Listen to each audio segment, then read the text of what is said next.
Welcome to the Leaderboard, where we talk about what's going on in the world of esports. I'm Meg Turney, and joining me, as always, is the Daily Dot's Jared Wynne. Hello, Jared. That's me. It's you. Yeah. You're wonderful. Thank you. Happy to have you here. Great. First of all, let's talk about what's going on. There's like a Twitch, Azubu, Riot sandwich going on. Basically, there's somebody named Spectate Faker who has been rebroadcasting streams that were supposed to be exclusive to Azubu. He's been streaming them on Twitch. Let's talk about what's going on here. Yeah, so Faker, he's having a fake stream. Right. I saw. Fitting. So Faker has an exclusive deal to stream on Azubu, which is a competing streaming platform, not quite as popular. In fact, not even a little bit as popular as Twitch is, but that's kind of what they try to do, is get people to stream there exclusively. They did that deal through KESPA, the Korean Esports Association over in Korea, where Faker plays. He's a world champion there in Korea of League of Legends. And now there's kind of a conflict over, well, you have an exclusive deal with Azubu, and yet someone is restreaming his games on Twitch. That's not fair to him, or is it? It gets down to like who really owns the rights to these games. Like, can Faker actually sign away private rights to stream his gameplay of a game that he doesn't own any part of? Right. So the big deal here is that Riot owns the IP. They've said, you know, you can stream our stuff and you can make videos and all of that, but we still retain all of the rights. And Azubu issued a DMCA takedown via Twitch, like told Twitch, that's our content, you have to take it down, but they don't really own a copyright on it. Right. And as part of your terms of service agreement with Riot, you actually give away your rights to the content or to the gameplay, whatever you want to call it. So there's nothing that Riot owns all of this to begin with. The only thing Faker perhaps owns is like his own name, like that he plays with his face, you know, stuff like that. That's a little bit different though. The DMCA, you know, for Twitch to do what they did, it's probably the right thing to do because they have to react appropriately whenever a copyright request like that is filed against them. That doesn't necessarily mean they have to take everything down permanently, but they have to respond in some way, or they probably should, in order to just cover themselves legally. As far as whether the stream can stay or not, that's a whole other question moving forward. Riot has taken multiple positions on it. They first came out and said one thing, then the guy comes out and says another thing. The current position, at least what it was kind of like, we want to protect people from e-stalking. We don't want someone to have all their games streamed without their permission, which is kind of the perspective. But that's a strange thing, because if you're going to protect everyone from having their games streamed, what you could potentially have is like, say, Sneaky, who streams a lot from Cloud9, is streaming games. And then a player on the opposing team doesn't want to be streamed. Well, could he then say that he feels uncomfortable having his games streamed by someone else and then have Sneaky unable to stream that game? Huh. It's a really weird thing that Riot's getting into there. It's weird because Twitch took down basically all of the streams. They took down all of the highlights and all of the past streams from this Spectate Faker channel, and then banned him only for 24 hours from broadcasting. So it seemed like they were going to let him come back, but there's so many like weird legal grounds with all this. It is a really complex legal situation, and he's going to keep going until Riot gives definitive word of like what you can or cannot do, and it puts them in a tough position because whatever they decide, if they do make a move on this, like I said, it opens up difficulties like that. It opens up questions that are hard to answer. If they don't make a move, then you're just kind of, well, I don't know. It's a really difficult situation, I think. And for Riot, I don't know what the right move to do is. I really don't know. I think a lot of legal beagles are going to be involved here for some time to come. It's probably something that needs to be addressed sooner than later, though, because this kind of thing was going to come up. You're going to have streaming deals with players and teams, and those deals are going to have conflicts with the people who actually own the games or streaming. We've seen, in a much different way, Nintendo get involved in something like this, where they try to take control of Let's Plays because they do own the games being played. So how do you make sense of that with people who have their content they're creating through the game? It's just a big morass. Yeah, it's a lot going on. Do you think that this could potentially affect streaming contracts with players in the future? Like if Riot says, look, no matter what, wherever you stream it, we own the content. You cannot take it down no matter where it goes because it's our IP. Do you think streaming platforms will stop giving players exclusivity contracts to stream with them? It depends on the specifics. Streaming is going to only become a bigger thing moving forward. We've seen like the business now of streaming video games has become really big, whether it's Let's Plays or competitive games, or in this case, like a competitive player streaming himself casually, doing pickup games. So it's all a big business now, and as that becomes bigger, as the money becomes greater, you're going to see more regulations because more people are going to try to take advantage of it. So this is just a natural progress here. It's kind of a little milestone in the progression here, where we see Riot, where they're going to put their foot down and how it's going to hold up in court, because this probably will end up in some legal arena at some point. Alrighty. So I look forward to. I love legal arenas. I love legal arenas. It's the most exciting place. That's the Legal of Legends. Great. All right, fine. Let's move on to another League of Legends player from Korea who's in the news for very different reasons. Okay, so let's talk about this. This guy is he's on the bench now, basically, and I feel bad about it, and I want you to give him his own thing. His vase? His own circle, of his own sphere. I'll give him a circle, yes. So Piglet, yes, former world champion, former teammate of Faker's, came over to the States to play with Team Liquid, a North American League Championship Series team. A lot of hype for him. Team Liquid started out 2-0. Then he's going to come into the team. People are like, wow, they're going to do great this season. They have not done great since he came onto the team. In fact, he's played very poorly. His statistics are near the bottom of the entire league. That's pretty bad for considering how he was brought in. He's a really nice guy. Actually, he's not. I was going to say this might be a... Were you like joking with that, or were you being ironic? Okay. I was. Because remember when last time we talked about somebody at the bottom of the statistics? They were really nice. So people were nice I to see what them. you're doing. Yes. There's actually this been guy not so much. actually questions about his attitude Yeah. and some chemistry issues there. There's a story going around that there was a practice game being played, a scrimmage, where they wanted to play a certain composition, the coaches did, and he didn't want to do it, so he just picks a joke character and then refuses to go along with it and refuses to go back and repick the correct champion. So that's not good when you're practicing as a professional player, you know. And they've set up a support system around him. They have multiple translators. They've apparently kind of wined and dined him to get him accustomed to life in the States and to get him accustomed to a different culture and to kind of make him feel more at home. And it hasn't really seemed to work out. It's a weird situation because, again, they've invested heavily in this guy. Right. And yet he's performed very poorly. And apparently his attitude is not great. Doesn't really fit in with the team. That's not going to endear yourself to your teammates either. I don't understand how, like, there's not fitting in, like, oh, this guy's really loud and I'm pretty quiet. And there's also, like, yeah, we're supposed to be playing soccer, but I got a football, so... Just not going to do it. Suck it. Just don't want to participate in this. Why would you do that? Well, apparently he's had some past issues in terms of his attitude and chemistry with teammates, even back in Korea. That's the word on the street, if you will, on the E Street. You know what? See, I laughed at your dumb joke. League of Legends, still a good joke. And I got a groan from someone in the Thank you, ghost. Patrick. I got a ghost for groan, your ghost like groan. from the attic, from the haunted set we have here. I'm gonna have a button that I push that's just a ghost groan. Whenever you make a joke, ghost I don't. groan button? Yeah. Oh yeah, That's an odd thing to have. I would have it. All right, so on the E Street. I bet you would.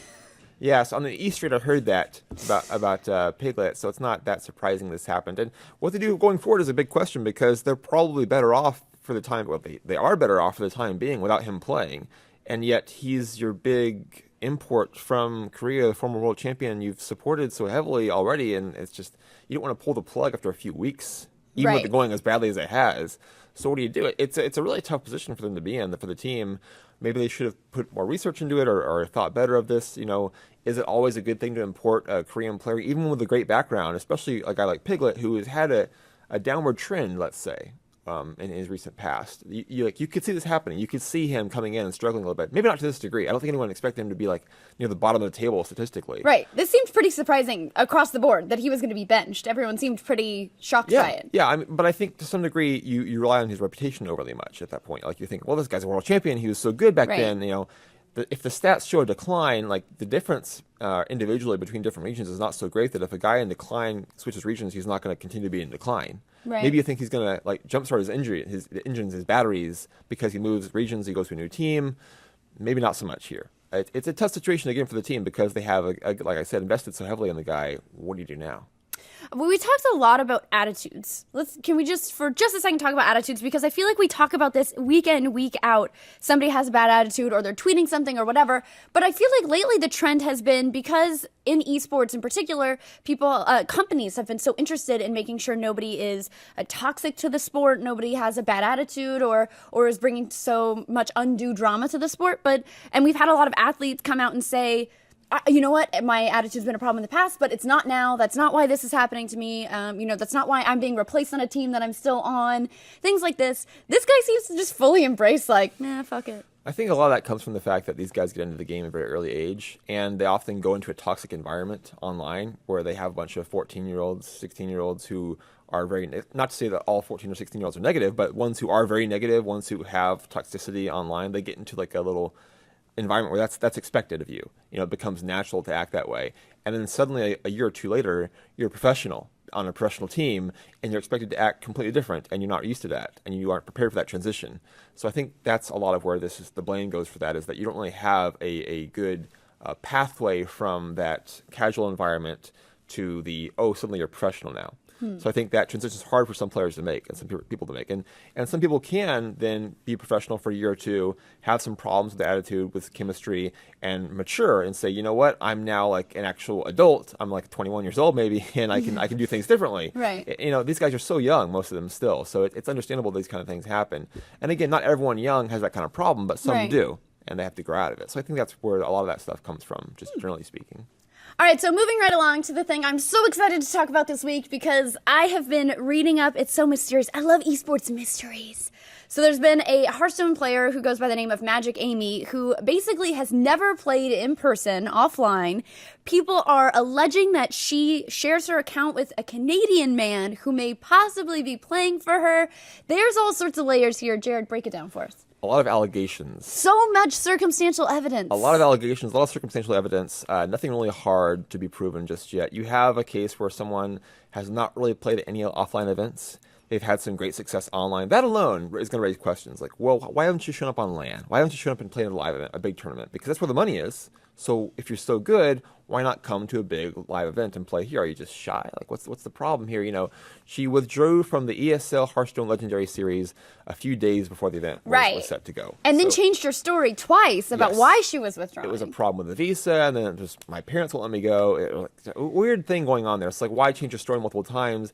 And that triggers all this looking into her past and what her accounts are like. And you see that she has some shared accounts with this guy that she has a history with. And there's that same username being used in different forums to look at some things that are not totally illegal in terms of, like, within the game, not like within drug trading or whatever. She's a human trafficker. No, like within the game. So it's just a bunch of weird stuff here. Yeah. And then you have some backlash. Like, well, why are you accusing this woman? Like, is it because she's like a woman who's something different from the scene and saying that she's going to play so well? You know, I don't know. I don't think it's quite like that, personally. I think it's the fact that she withdrew from the event, and people are kind of like, well, why did she withdraw again? And then ESL makes it clear from a source there that she gave multiple reasons, like successfully changing her story as to why she withdrew. And it's a really weird situation. It really is. It's a strange thing. It's very strange. I thought what was most interesting is a teammate of hers, now a former teammate because she's left the team, but a teammate of hers who had been banned for cheating came out and was like, she's shady. But then he'd been banned for cheating, so everyone was like, we don't quite believe you. But then two other people came out and were like, shady. Yeah, there's been some questions by other professional Hearthstone players as well. And there's people come out of the woodwork from her past, be like, yeah, she might owe me this money or something's going on. Companies that felt slighted by this woman. It's been very interesting. I thought the most interesting thing was, I was reading the Daily Dot article that said, you know, actually they didn't find any evidence that she's been sharing her account, that she's been having somebody play for her. All of these things, they didn't find any evidence of her cheating. But then the team that she left came out and said, well, we haven't found any evidence of her doing any of these things, but we also haven't found any evidence that the allegations aren't true. So Blizzard will have to tell us if it's not true. So I feel like they made it even more mysterious. It was like they could have cleared it up and they were like, well, we don't know. Yeah, and their statement, because they had their own little internal investigation, whatever that means when the team with her friends and teammates investigates her. They were pretty supportive of her, actually, in their statement. But they did part ways with her ultimately because they gave her a chance to play offline to kind of prove this was not the case, and she doesn't take the chance. Now, again, is that because you just feel so accused that you don't want to show up? Is it because you're shy, or is it because you can't show up and play yourself offline? It's just, again, I'm not going to accuse one way or the other. I don't know. I have no idea what the situation here is. She playing all the time? Did she play part of the time with this guy? I don't know. It's just a really strange thing. There definitely seems to be something up. Like, I'm not saying that it's an illegitimate player. She probably has at least done some of this stuff. I think, again, I don't even know. I have no idea. You can't. You have to tread lightly. Every time I try to say, like, I think this could be the case, I really don't know. You really don't know. And, I mean, the ultimate end is now she's not going to play Hearthstone anymore. Like, she's stepped away from the sport, at least for a little while. She's at least for now. And we don't know why that is either. It's just, you don't know a lot of stuff. I want to know. I think it's telling that the team that's most supported her ultimately decided to part ways with her. Of course, that was a mutual decision because they offered to let her play offline to give her that chance, and she wasn't able to take it. You know, they had to eventually throw their hands up and say, you know what, while we support her and believe her, there's nothing else to do right now. Right. Like, we can't do anything else. Just playing devil's advocate, I kind of understand from her point, there is so much pressure now. I cannot imagine going to a tournament, being her, and trying to play. Any mistake you make is a confirmation that you weren't playing all by yourself. Yeah, let's just say you did happen to share an account with someone you dated before, because that's the line here, is that Right. she shares some accounts with someone she used to date, and that you did legitimately play all these games, and you were just shy, and you were unable to show up to some events because of circumstances that existed.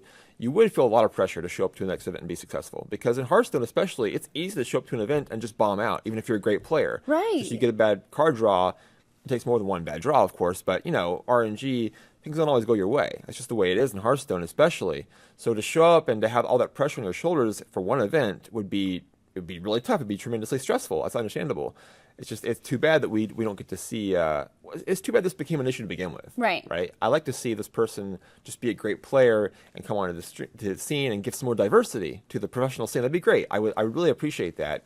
So it's unfortunate that we had to see this whole thing play out the way it did, and now it's just kind of a mystery in the air. I know. Perhaps forever unsolved. I'm No, sorry. don't Yeah. tell me perhaps for absolutely solved one day. No Scooby-Doo here to help us out. Somebody take off the mask. Mr. Jenkins.